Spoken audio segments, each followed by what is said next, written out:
ke Bali, dan selama itu pula dan sebanyak itu pula perubahan yang banyak. Sekarang sudah full band, ada choir, makin mantap. Jemaat juga saya lihat banyak wajah yang baru. Puji Tuhan. Boleh tepuk tangan untuk Bapak Ibu?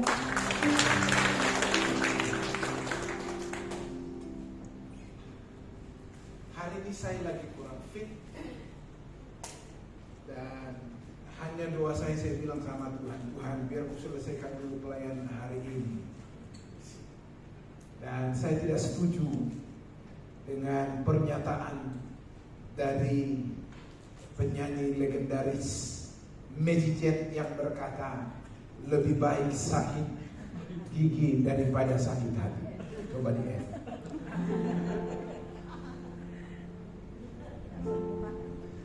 Daripada sakit hati, lebih baik sakit gigi ini. Itu gak benar. Kalau orang sakit hati masih bisa makan enak, tapi sakit gigi gak bisa. Wow, tadi Bapak Gembala jemput, cerita juga, beliau juga pernah mengalami. Tapi ya sudah, mau tidak mau, coba berusaha bolak-balik. Saya memang udah siapkan kataplam dari Jakarta. Tadi malam saya coba langsung hajar 2 tablet. Wow, gak mempan juga. Ya sudah, nikmatin aja. Hari ini gimana? Nyut-nyut, nyelang aja sakit. Tapi gak apa-apa. Saya gak bilang sama Tuhan, Tuhan, berikan aku kekuatan untuk selesaikan tugasku hari ini. Karena saya lagi sakit gigi, jadi saya akan khotbah sampai jam 2 siang. Mari kita membuka Alkitab dari Rut pasal 1. Rut pasal 1. Kita mulai dari ayat yang pertama sampai ayat yang keempat.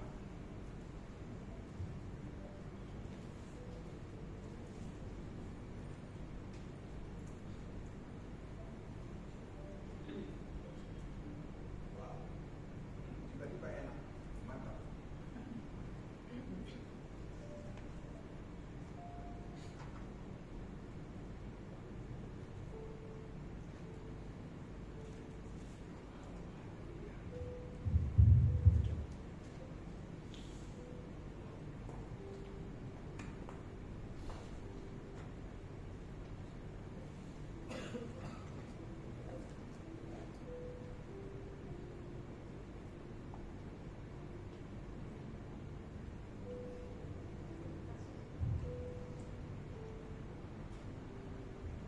Rut pasal 1 dari ayat 1.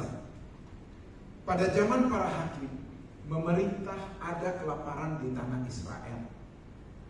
Lalu pergilah seorang dari Betlehem Yehuda beserta istrinya dan kedua anaknya laki-laki ke daerah Moab untuk menetap di sana sebagai orang asing. Nama orang itu ialah Elimelek, nama istrinya Naomi, dan nama kedua anaknya Mahlon dan Kilion. Semuanya orang-orang Efrata dari Betlehem Yehuda. Dan setelah sampai ke Moab, diamlah mereka di sana. Kemudian matilah Elimelek suami Naomi, sehingga perempuan itu tertinggal dengan kedua anaknya. Keduanya mengambil perempuan Moab, yang pertama bernama Orpa, yang kedua bernama Rut, dan mereka diam di situ kira-kira 10 tahun lamanya. Sampai di situ pembacaan firman Tuhan, Bapak Ibu Saudaraku sekalian. Waktu itu, pasca mereka pulang, dibawa Allah, dituntun Allah dari Mesir masuk ke tanah Kanaan. Kita tahu bahwa semua mereka yang lahir di Mesir nyaris tidak ada yang sampai ke tanah perjanjian. Hanya 2 orang, yaitu Yosua dan Kaleb. Setelah mereka ada di tanah Kanaan, yaitu generasi yang lahir di padang gurun, Saudaraku yang Tuhan Yesus kasihi, mereka, orang Israel ini, di mana Allah yang sudah menampakkan diri kepada mereka, tidak serta-merta menumbuhkan satu ketaatan, ketertumbukan untuk berbakti kepada Allah. Setelah Yosua meninggal, dan kita tahu waktu itu bangsa itu menganut sistem teokrasi. Teokrasi artinya Allah sendiri yang memimpin mereka. Dan di saat itu, secara khusus kitab Hakim-Hakim mencatat, ketika Yosua meninggal dan juga orang-orang yang sejaman atau yang lebih tua yang takut akan Tuhan meninggal, mereka hidup sesukanya saja. Bahkan saudaraku yang Tuhan Yesus kasihi, kalau kita membaca kitab Hakim-Hakim, manusia itu melakukan seturut apa yang mereka pandang baik. Jadi alias hidup suka-suka. Dan bangsa Israel ini selalu jatuh bangun di dalam dosa yang sama, yaitu penyembahan berhala. Nah, kita tahu ada satu keluarga yang bernama Elimelek. Mereka ini tinggal di Bethlehem. Arti dari Bethlehem itu adalah rumah roti. Tapi aneh bin ajaib, roti tidak ada di sana. Di mana semua pertanian menjadi kering kerontang. Hewan ternak tidak bisa menghasilkan. Sehingga Elimelek dan Naomi diceritakan di Alkitab ini, mereka mencoba hijrah ke daerah Moab. Tentu adalah hal yang logis Bapak Ibu, ketika kita memikirkan, mengupayakan hal yang terbaik buat keluarga kita. Dan saya yakin setiap orang tua juga pasti berjibaku, bekerja keras, bagaimana supaya anak-anak yang Tuhan percayakan, mereka boleh mandiri, menjadi orang yang berguna. Dan itu yang ada di pemikiran dari Elimelek dan Rut.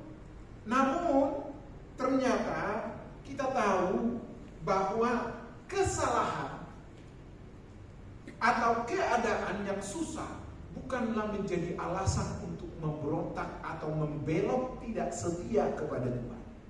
Dan kita tahu setelah mereka memutuskan di mana Naomi beserta suami dan kedua anaknya harus meninggalkan keluarga mereka, harus meninggalkan tanah mereka, harus meninggalkan gubuk mereka, dan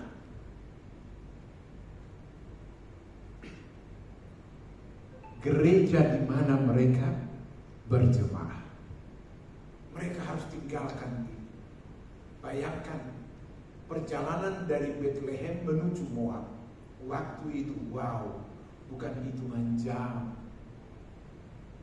Sembari mereka membawa bekal, menyusuri lereng bukit gunung hingga mereka ada di Moab. Dan memang ketika mereka nyampe di daerah Moab, Bapak Ibu, mereka menjadi saksi. Ladang menguning, tanah subur, makan minum ada. Sehingga mereka berpikir, wow, ini hebat. Dan memang benar. Tetapi yang menjadi masalah adalah bangsa Moab, mereka adalah bangsa kafir. Mereka tidak mengenal Allah. Mereka hidup di dalam penyembahan berhala. Mungkin dalam konteks kita berjemaat hari ini, kita tidak menyembah berhala secara langsung. Tetapi ada juga hal yang bisa menyelimuti, menyusupi hidup kita. Ada berhala-berhala yang harus kita tanggalkan dalam diri kita siang hari ini. Berhala apa maksudnya, Pak? Orang yang gampang tersinggung, yang masih menyimpan benci, dendam, itu juga adalah bagian dari berhala. Di mana perasaannya menjadi yang utama bagi dia, tanpa menghiraukan perasaan yang memberi dia hidup. Nah, kembali ke topik ini, saudara.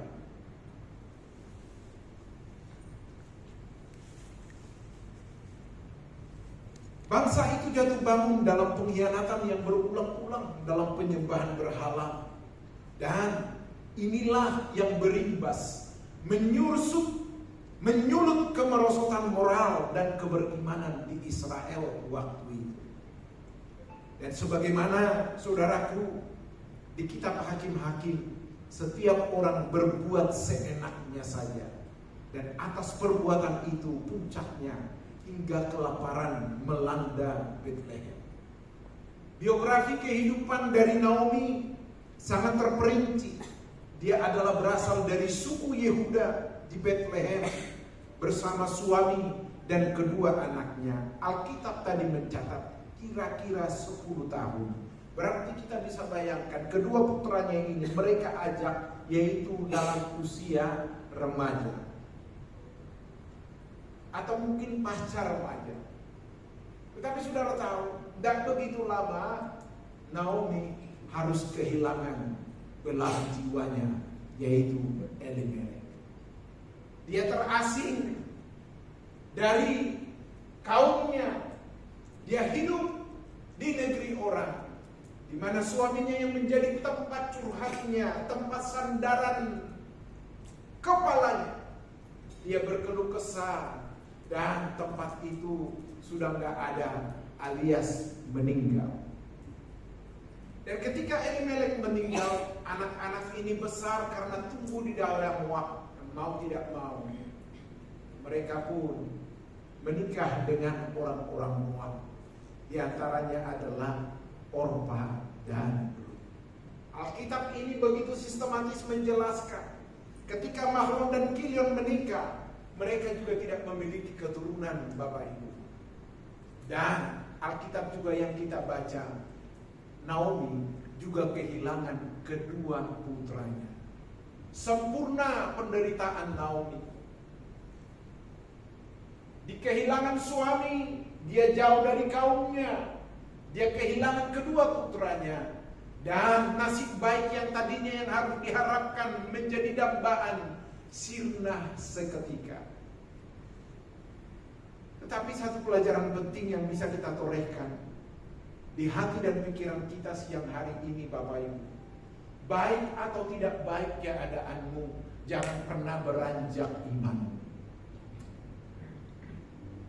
Baik atau tidak baik keadaanmu, jangan coba berpaling kepada Tuhan.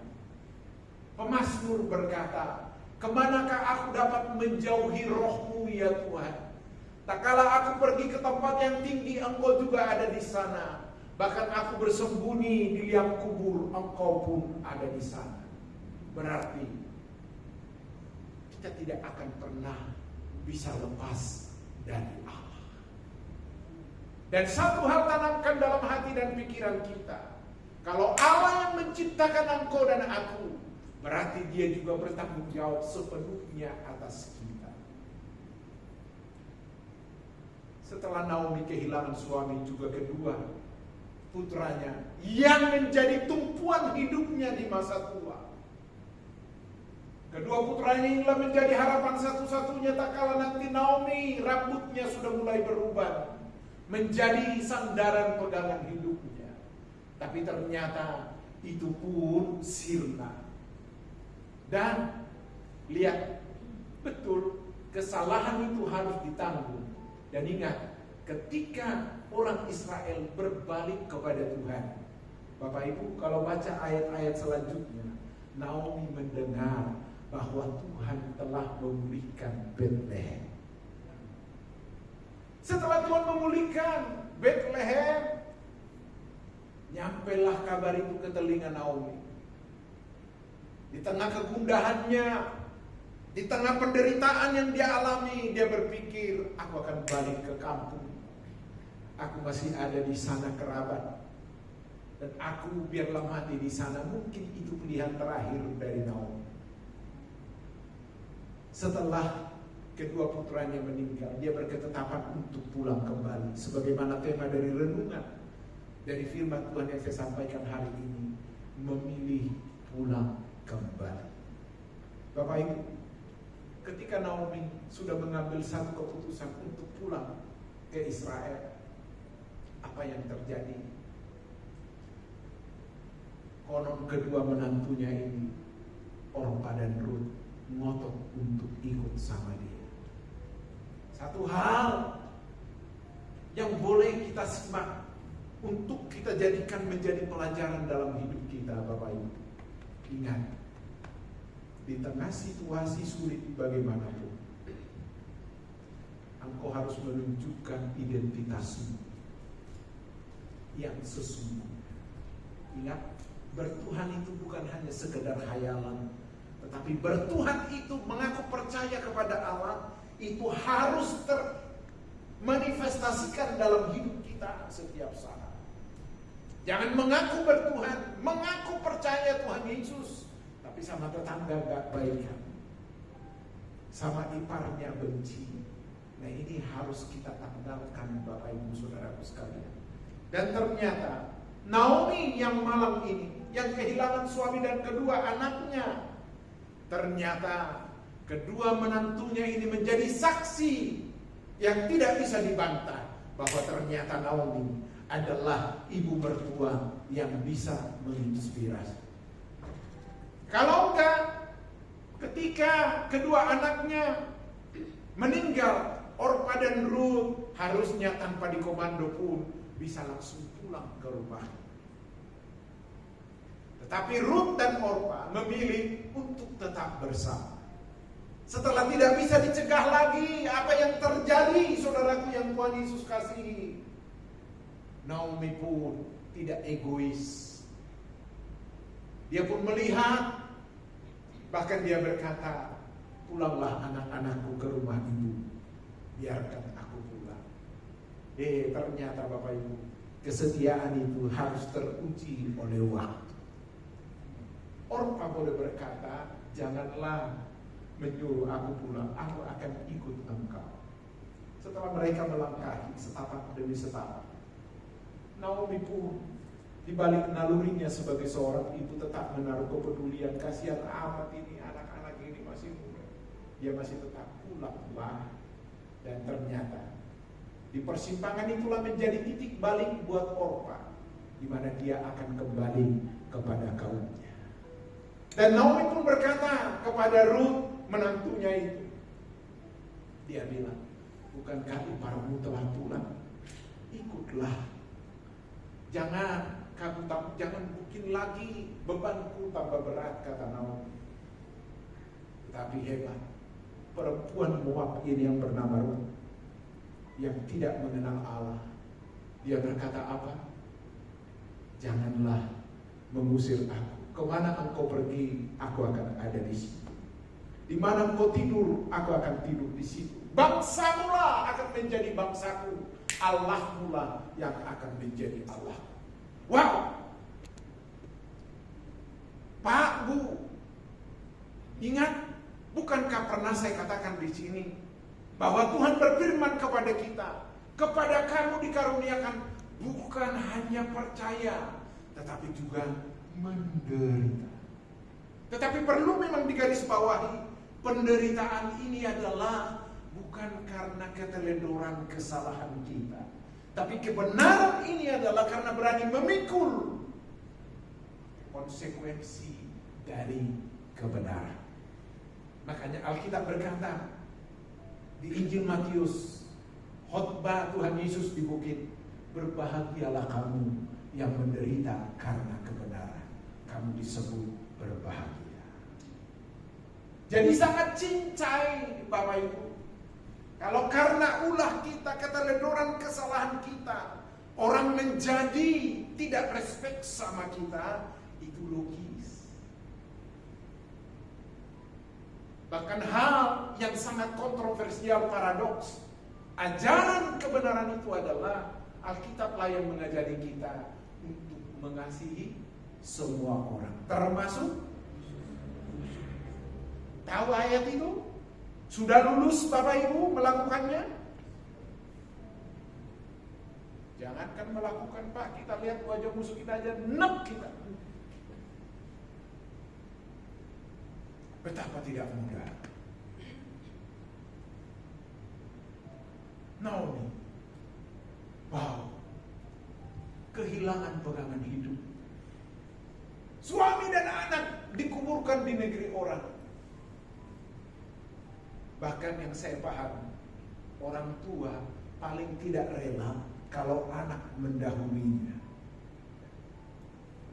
Saya tidak tahu apakah ini hanya di etnis Batak. Orang Batak itu selalu berfilosofi, berkeinginan supaya kelak kalau dia meninggal, dia duluan baru disusul oleh anak-anak. Tapi saya juga yang hidup di kampung, saya juga udah lihat bagaimana anak mendahului orang tuanya, nangis bombay, termasuk kualami sendiri. Di mana adikku umur 26 tahun, kejadiannya di bulan Desember. Dia meninggal di Kalimantan. Adik saya masih menelpon, "Bang, doakan si ini di sana lagi sakit apa?" "Oh ini, tahu-taunya bukan sakit. Dia lagi nyuci motornya, hanya cabut steker.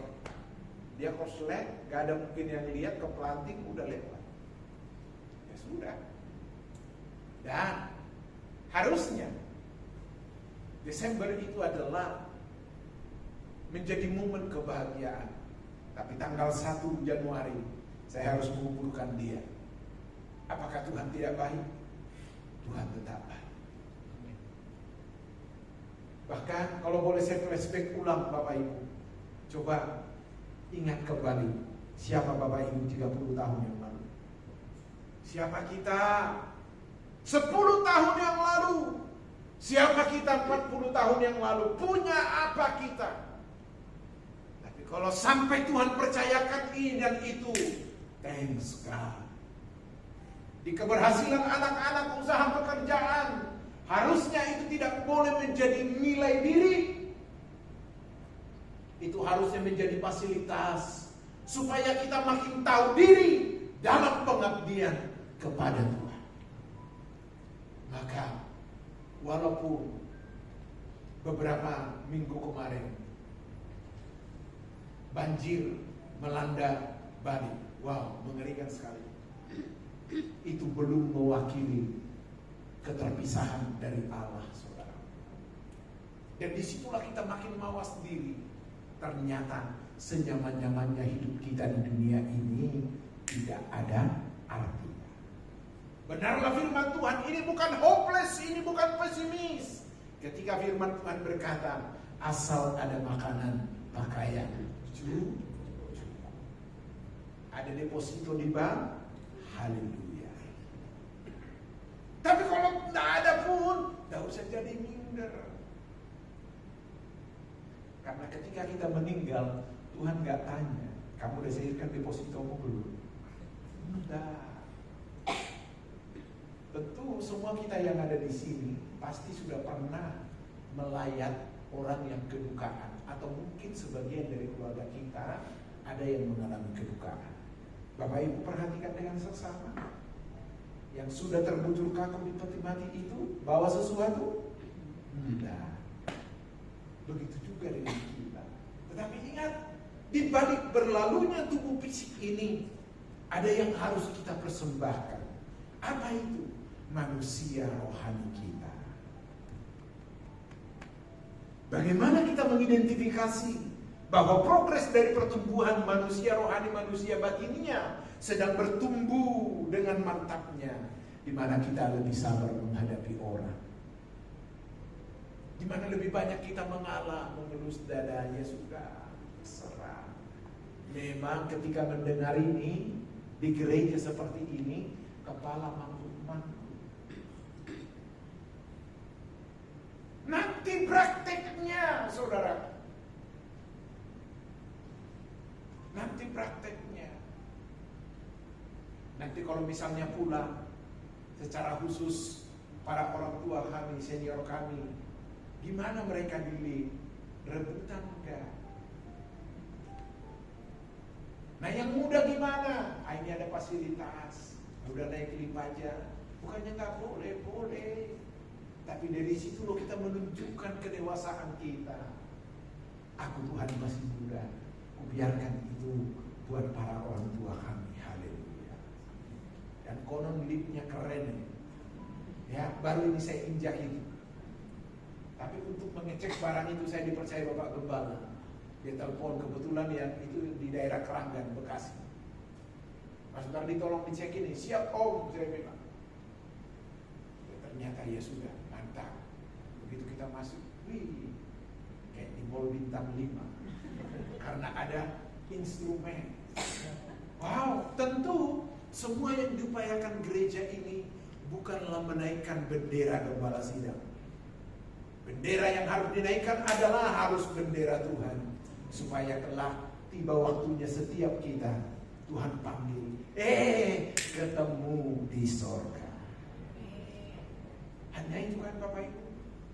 Hanya itu. Nah, kembali ke sini saudaraku. Setelah Rut kekeh tidak mau meninggalkan mertuanya, wow, secerca harapan itu mulai timbul walaupun diwarnai oleh keraguan. Menapaki jalan yang begitu sulit, langkah demi langkah, saudaraku. Naomi dah dikduk deh. Benar gak nih menantuku ini? Tapi ternyata waktu membuktikan hingga mereka tiba di Moab. Apa yang bisa kita lihat di sini Bapak Ibu? Ingat, kebenaran itu bagaimanapun risikonya, pikul bayar harganya. Karena engkau tidak akan pernah menyesal melakukan kebenaran.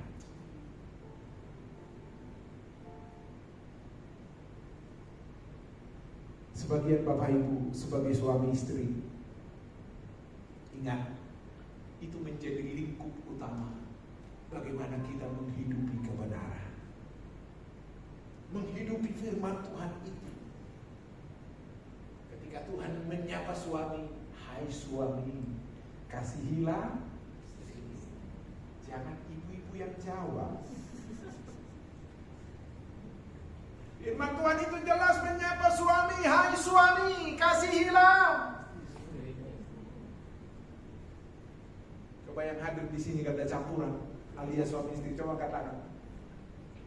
Oke. Ada yang dekat-dekatan ya? Oke. Yang dekat-dekatan, coba lihat istrimu atau suami. Coba lihat. Saudara tahu kenapa saya suruh begitu? Ingat, ketika engkau lihat istrimu di gereja, engkau pasti senyum. Masalahnya adalah ketika di luar gereja, engkau tatap istrimu atau pasanganmu, engkau senyum. Atau mungkin sembari kau lihat, apa sih lihat? Aku makin begini tamat sih. Di gereja begitu disuruh pendeta lihat suamimu atau istri.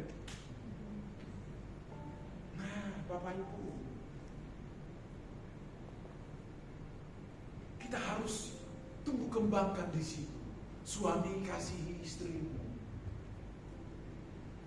Ini suami ini seolah-olah nih menyampaikan suara. Emang istri nggak ada Pak? Ada. Hai istri, tanduklah.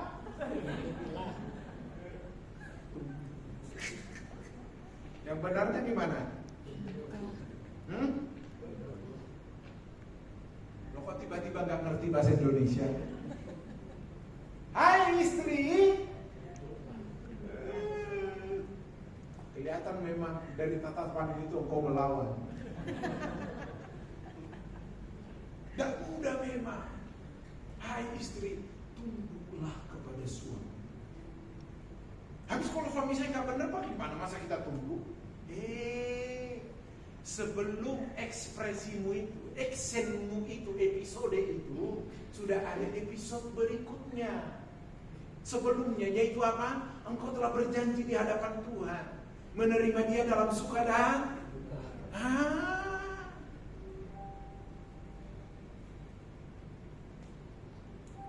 hai istri, tunduklah kepada suami. Dikatakan apa? Ketertundukan kepada Allah yang tidak kelihatan itu harus kita wujud nyatakan kepada yang kelihatan. Karena Tuhan juga menyapa kita, bagaimana mungkin kamu menghormati yang tidak kelihatan, sedangkan yang kelihatan aja pun makin berat ya. Itulah tugas dari gereja ini. Kita dipersiapkan, dipertunangkan kepada Allah. Kelak tiba waktunya, inna ilahi rolling stone. Kita boleh bertemu di langit baru. Nah, ketika mereka tiba di Moab, saudaraku yang Tuhan Yesus kasihi, luka hati yang dialami Naomi perlahan-lahan mulai pulih. Seraya berkata, boleh juga di menantuku ini. Bayangkan, kepulangan Naomi itu gempa. Istilah kekinian, viral. Tentu Naomi ketika pulang dari perantauan, di mana raut wajahnya tidak berbanding lurus dengan usianya.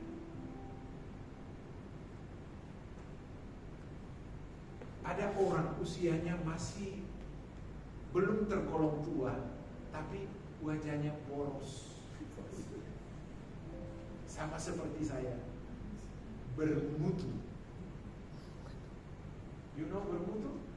Bermutu itu bermuka tua. Itu wajar. Keriput menghiasi perawakan dari Naomi karena dirundung masalah yang begitu hebat, sehingga orang-orang sekampungnya sembari menatap dia tapi tidak yakin juga. Hei, jangan-jangan itu Naomi. Ternyata makin diperhatikan, benar itu Naomi. Tapi Naomi pun masih jealous juga. Ternyata sakit hatinya itu masih nyungsep begitu dalam. Baca Alkitab itu seterusnya Bapak Ibu. Naomi bilang apa? Janganlah memanggil aku Naomi. Ada di sini yang bernama Naomi? Tidak ada. Arti Naomi itu adalah manis, menyenangkan.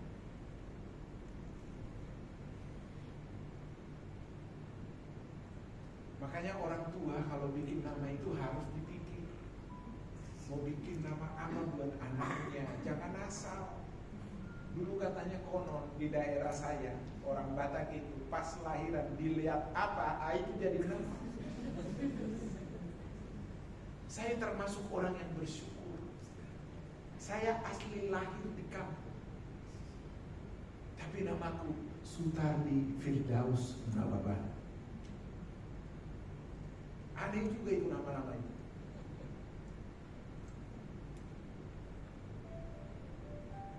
Yang Bontok, yang di Duri Pekanbaru, namanya Nio Akomulia Nababan. Ngarang kali Pak? Enggak.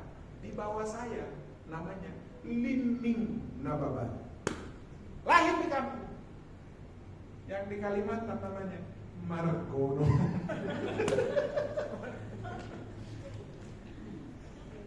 Naomi namanya manis, menyenangkan, bertolak belakang.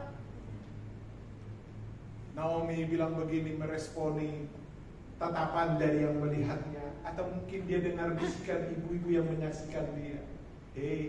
Jangan lagi panggil aku Naomi. Panggillah aku Marah.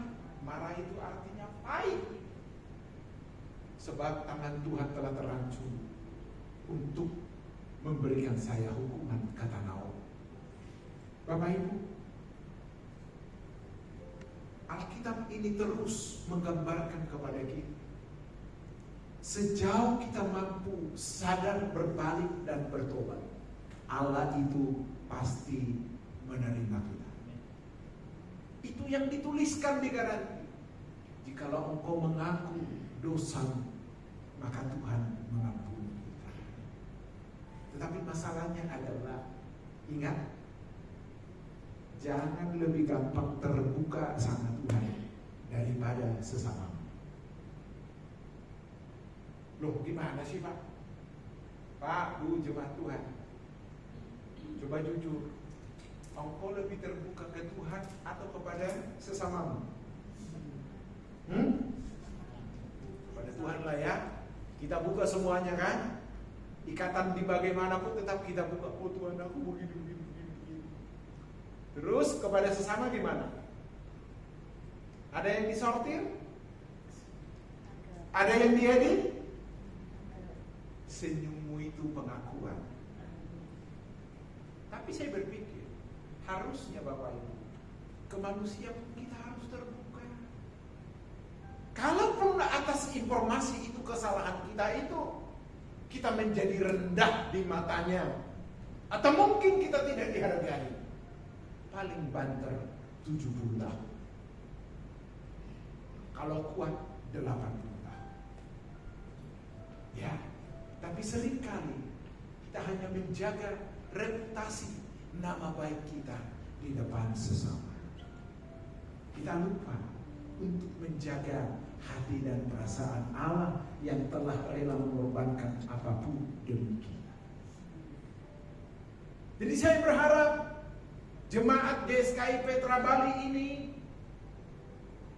tentu gereja kita tidak sempurna. Saya ulang, gereja kita tidak sempurna. Terus gimana dong Pak? Di tengah ketidaksempurnaan itu, masing-masing kita harus menundukkan diri, berbesar jiwa untuk boleh belajar dari apa yang kita pelajari itu. Maknyus di hati kita, tidak boleh mencerminkan kepribadian Allah yang menciptakan kita. Itu loh. Suami istri yang ada di sini, ingat tambah hari harus tambah mesra.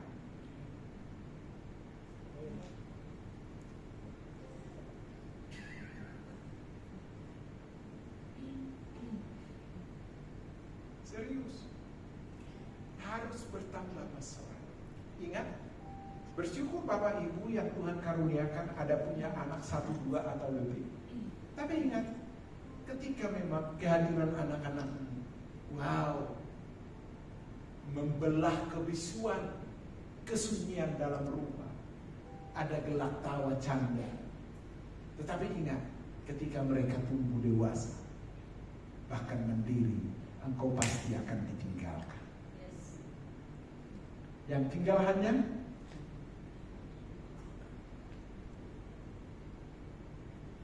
makanya saudara ingat, yang dipersatukan Tuhan itu adalah hanya suami istri. Buah dari apa yang dipersatukan itulah anak-anak.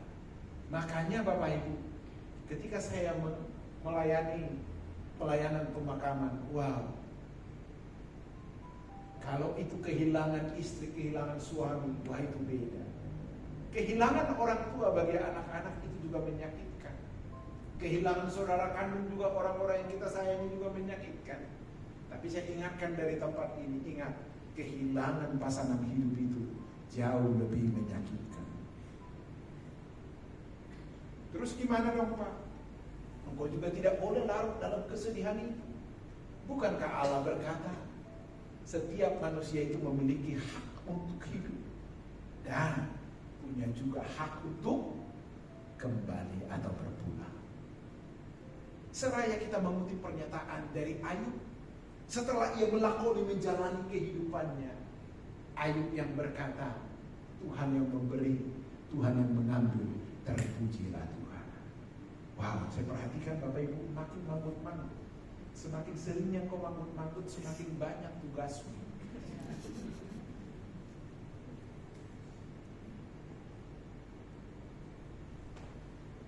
Ketika mereka tiba di Moab, wow, Rut menjadi tulang punggung keluarga. Dan konon Alkitab mencatat, orang yang ada di Yerusalem, mereka lagi panen gandum. Ternyata Bapak Ibu, hukum yang berlaku di Israel itu adalah ketika panen, mereka tidak boleh menyabit semua. Jadi misalnya ada yang kurang bagus, itu ditinggalkan, tidak boleh dipungut semua. Itu apa? Itu adalah keterbebanan, kepedulian kepada orang-orang yang tidak beruntung. Sampai di situ Allah sudah mengatur.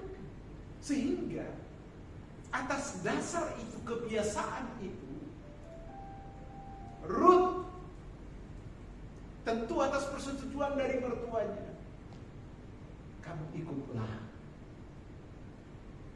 memetik bulir gandum. Tapi ingat, kamu harus di belakang dari semua pegawai-pegawai atau karyawan yang menyaksikan. Saudara tahu, ternyata apa yang dilakukan oleh Ruth ini bukan hanya sekedar cerita. Alkitab yang kita baca, kalau Bapak Ibu terus baca ke bawah, ternyata kiprah dari Ruth ini telah sampai kepada Boas. Sehingga Bapak Ibu nanti baca di ayat-ayat selanjutnya itu hanya 4 pasal. Wow, lengkap sekali. Apa yang terjadi? Ketika Boas datang melihat panennya, Boas bilang apa kepada semua orang? Diberkatilah semua saudara. Dan para pekerja yang bekerja itu juga membalas, juga Tuanku diberkati Tuhan. Wow, keren ya. Dan setelah salam itu, mata Boas tertuju kepada wanita ini, sehingga dia panggil mandor. Sini kamu. Laki-laki jaim kan, tapi tetap fokus. Dia panggil mandornya. Siapa itu? Kayaknya itu bukan wanita Israel. Siapa itu? Dia dikasih tahu, Tuanku, itu adalah menantu dari Naomi, namanya Ruth. Dan Boas pun lihat ya, bagaimana Tuhan mengurai setiap masalah itu di luar dari apa yang dikehendaki oleh manusia. Dan ketika Boas menghampirinya, dia bilang, aku bukan hanya mendengar cerita tentang engkau, tetapi aku sendiri melihat bahwa sungguh engkau adalah perempuan mulia. Bagus ya. Yang membuat kita itu terhormat adalah bukanlah harta benda semata, tetapi perangai hidup, karakter.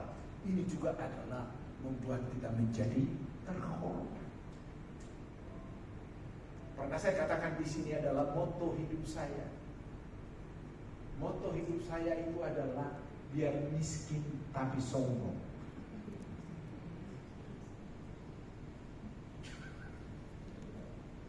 Biar miskin tapi sombong. Gila di Sutardi udah miskin sombong. Apa yang mau disombongkan?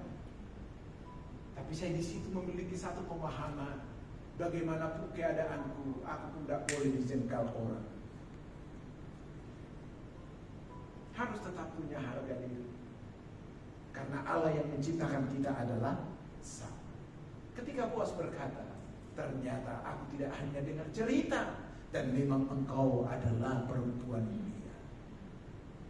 Ruth pun, Bapak Ibu, dia juga berkata, terima kasih Tuanku karena engkau mengizinkan aku boleh memungut bulir-bulir gandum dari ladangmu. Makanya Bapak Ibu, tata krama itu, sopan santun itu tidak boleh lekang oleh waktu. Secanggih-canggihnya zaman kita, ingat para anak-anak harus hormat kepada orang tua. Ingat di 10 hukum Taurat, hukum kelima. Hai anak-anak, hormatilah supaya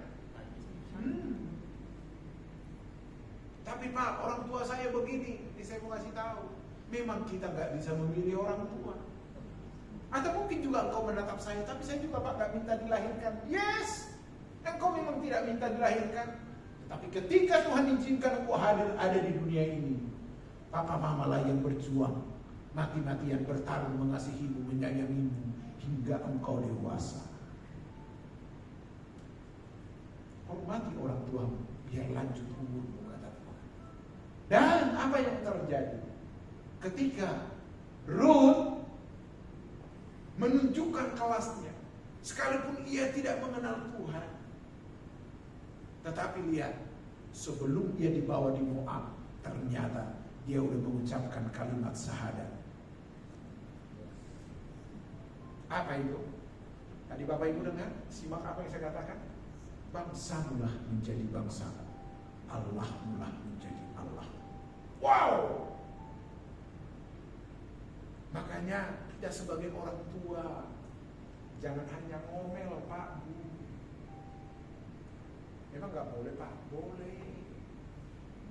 Tapi ingat, ketika kita juga memberikan arahan, ketika kita memberikan nasihat, harus memikirkan caranya.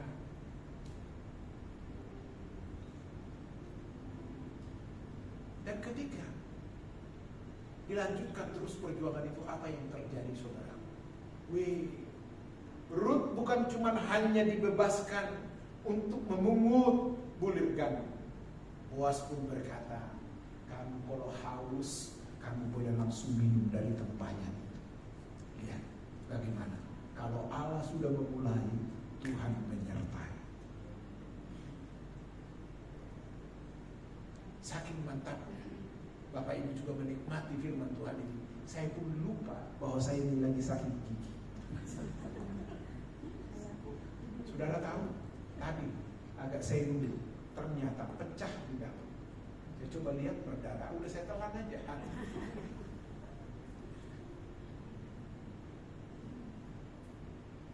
Ya mengucap syukur aja. Bahkan saya juga udah bilang dalam doaku, kalau memang ini hari terakhir Tuhan, waduh, tidak masalah. Tidak ada masalah. Paling kalau saya inna illahi di Bali, izin om telepon istriku, itu aja. Tapi ku jamin, anak-anak Tuhan yang baik di sini bersama Pak Gembala tetap pasti menaruh kepedulinya. Dan Ruth, wow, dia menjadi tulang punggung. Dia hanya mantu, tapi fungsinya lebih dari anak laki-laki. Dan ketika itu hari berlanjut, kehidupan mereka makin berubah. Naomi pun, dia tidak egois. Dia berpikir bagaimana untuk masa depan dari Ruth ini. Dan kita tahu ada hukum di Israel, ada yang namanya Goel. Goel itu adalah hak untuk menebus, dan itu harus dari kerabat terdekat. Makanya kalau kita baca terus Bapak Ibu di pasal 2, Naomi bilang begini, kan ini musim panen sudah selesai. Biasanya para penggawa, tuan-tuan tanah akan menjaga hasil itu. Naomi bilang begini, mandilah kamu, pakailah pakaianmu yang paling bagus, temuilah Boas di ladangnya. Tapi ingat, kamu gak boleh kelihatan orang. Bapak Ibu, apa yang terjadi? Ruth, wow, sudah kehilangan suami, disuruh kawin lagi. Tapi di sisi lain, Ruth juga membuktikan janjinya bahwa dia akan nurut apa yang diperintahkan oleh mertuanya, yaitu Naomi. Saudara tahu, Ruth pun mengikutinya. Bahkan kalau kita baca di pasal 2 itu, ketika Ruth sudah ada di ladang Boas, Alkitab mencatat dia menyingkapkan kain dari kaki Boas. Jangan jelek pikirannya.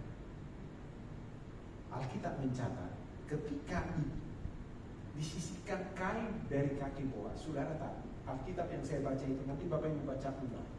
Ruth duduk di sebelah kakinya, bukan di sebelah tangannya, di sebelah kakinya. Ada hal menarik di situ, Bapak Ibu.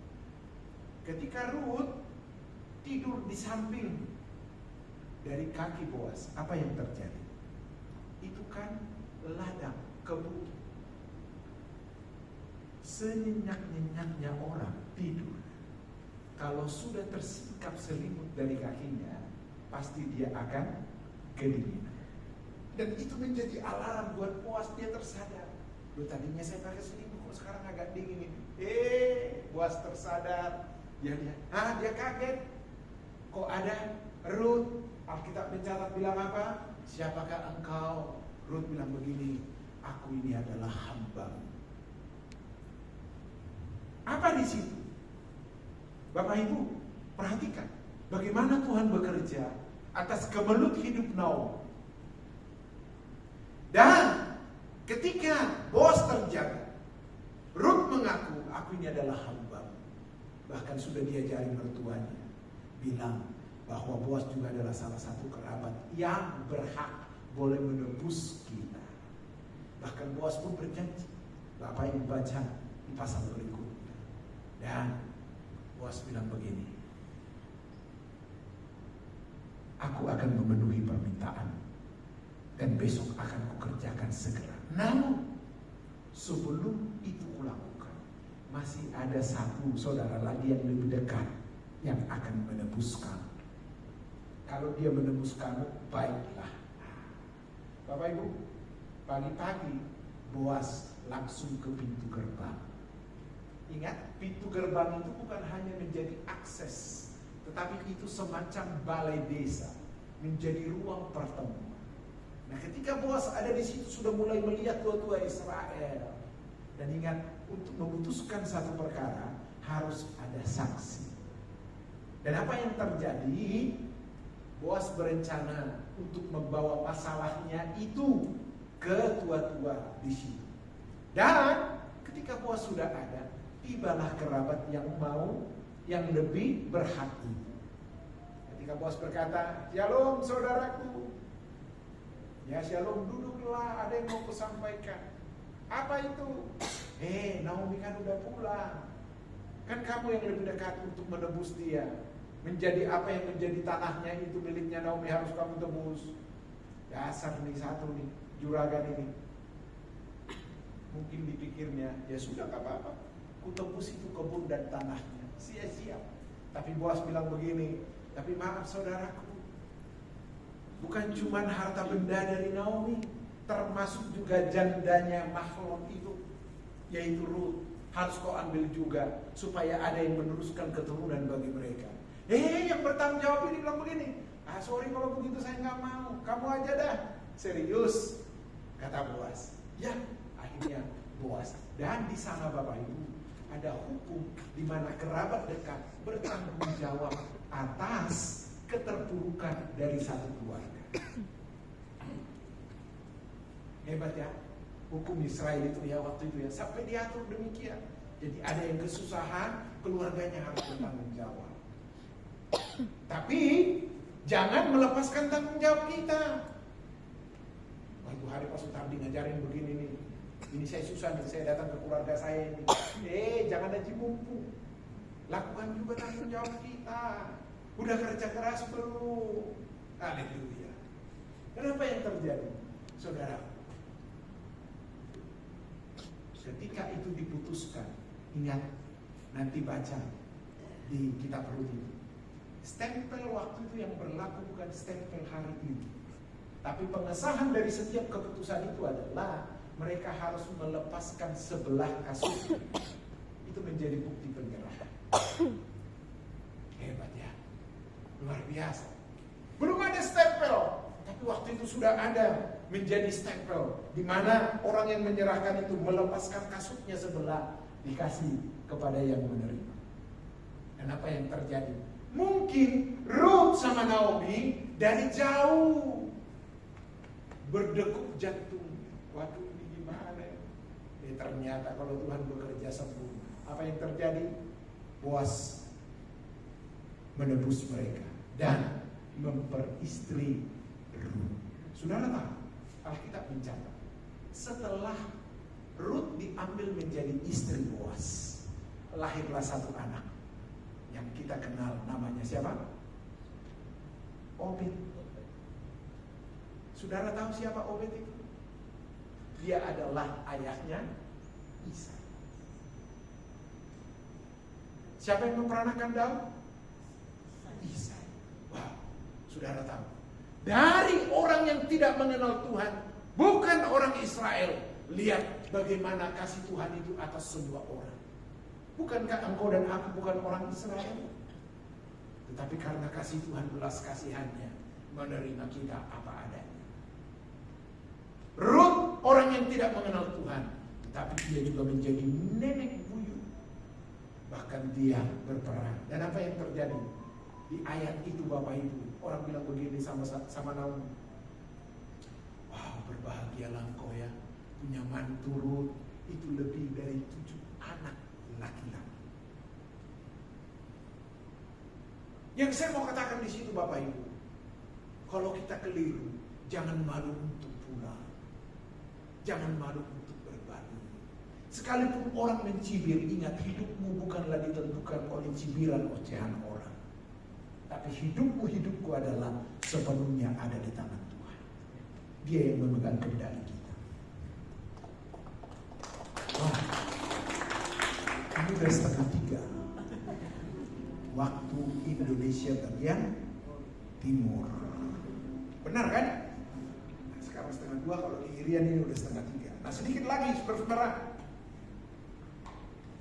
Dengan demikian, kesetiaan Rut yang luar biasa menjadi cahaya yang menerangi kegelapan kehidupan Naomi.